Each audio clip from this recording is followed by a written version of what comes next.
All right, again, starting to get too far in a project, but I got a new one. Since we got rid of the Tahoe, man, you kind of need another project, right? So this is Project Aquatrax Duo. Picked these up. They both had codes and wiring issues on them. This is my first time taking a crack. Not first on a jet ski, but first on Aquatrax specifically. Honda came out with these, the 4-stroke, what was it, 2002 was the first year? I could be totally wrong on that, but Honda came out with a 4-stroke turbo and then a 4-stroke non-turbo. Great jet skis. There's 2004 on the black, 2005 on the gold, and came with a double trailer. I already replaced the jack with a double wheel off of Amazon. Really stoked about that. The other one was leaning. I got this off of Amazon too. I'm actually wishing I got the bigger version. I'll show you why, maybe just so you guys don't make the mistake. This is the 40-inch version or 38, whatever it is, 12-inch tall. I can really only fit pull tube, 3 life preservers, and that's basically it. The other one was 48 inches, which I wish I got, and 18 inches tall. And let's take a look at these. So the gold one here, just all I did so far is just new plugs, new oil, and then I sent the computer off to Gentune because it was pulling up code 25. That comes back Monday, so this could be good to go. It's got 86 hours, whatever. This one has 90 something hours. And I'll show you, sorry, I gotta work my way around here. This one, I had to pull the motor because it had an oil leak. Yeah, so I just dive right in, pull the motor, and you can see the motor right here. We're tearing it down, and as I'm tearing it down, I'm literally going through all the problems. Part of a Aquatrax forum on Facebook, and one of the problems is, you know, at times these exhaust manifold gaskets leak. It gets water in the oil and all kinds of fun stuff. So I'm just doing everything. I'm doing the exhaust manifold gasket. This is another big one. Is this oil cooler in the front here. You really need to pull the engine out to get to it. There's 2 O-rings, one back here, replacing those, because then you get oil in the water, and then it's a catastrophe, and it's not good at all. I pulled the valve cover off. I measured all the gaps.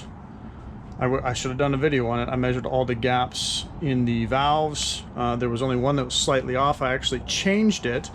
I bought there's some good videos online about that. I bought now where did I put it?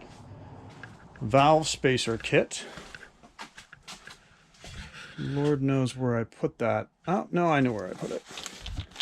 Right here. Hot cams, they're just valve shims. And I only had to replace one, and it was on the intake side. Basically, when I got this, I compression tested this, and I had 150 pounds in the front 3 and 120, 125-ish in the back.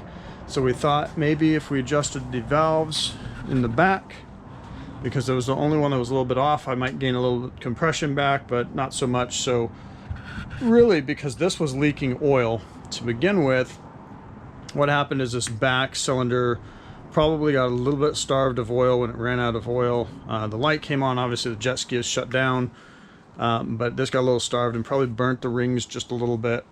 Now, my choice obviously is, do I tear it down? Do I pull the head and put new rings? And that's the big question. I have them on order just in case.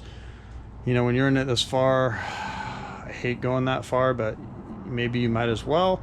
But let's get back to the simple stuff. I also pulled the turbo, because the turbo, the shaft was actually kind of slightly rusted in place.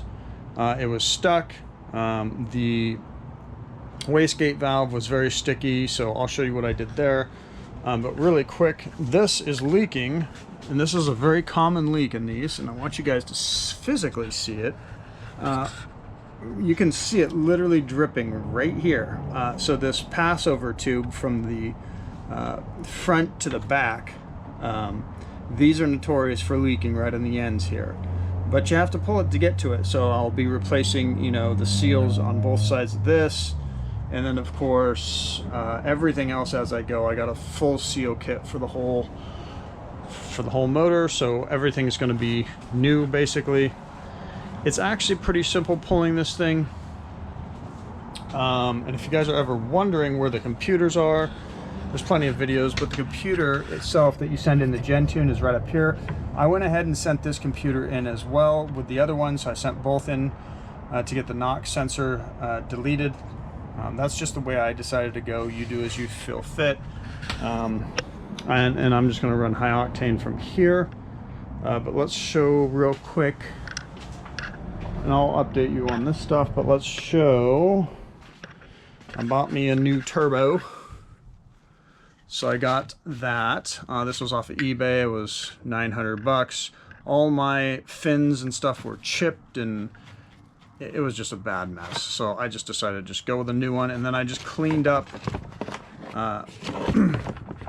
my old exhaust end of the turbo. Sandblasted it all, used you know, aluminum transmission paint on the outside, which can take up the heat. And then I bought a new wastegate actuator as well. It was like 100 bucks off of eBay. And there's the wastegate, and I'll show it here without scratching. This thing was absolutely stuck, did not move very well. Even after I pulled off the actuator, you know, you really had to struggle to pivot it back and forth. I just worked some oil in here, worked some oil in here, and just, I literally worked it for like half an hour or so with tools at first, and then my fingers, and eventually it loosened up. Also did get a new rear oil, it's not a dipstick, just oil fill valve, whatever, oil fill tube.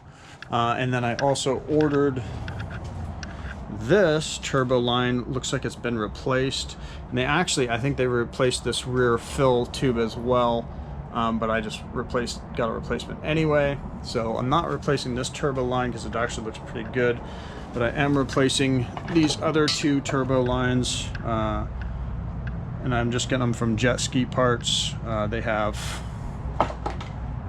he's got a big eBay account, or you can go to his website, however you feel fit. But that's where this one is at. So we're days away from getting the gold one running, and then the black one, it's just a matter of, am I going to pull the head and then pull the pistons? Oh joy. Or do I just run it as is and wait for it to blow up and buy a whole new motor, which is kind of where I'm leaning, because I don't really want to tear this thing down as far as it needs to be torn down. So we'll see. That's it. Pretty quick update, and then let you know where it goes from there. All right.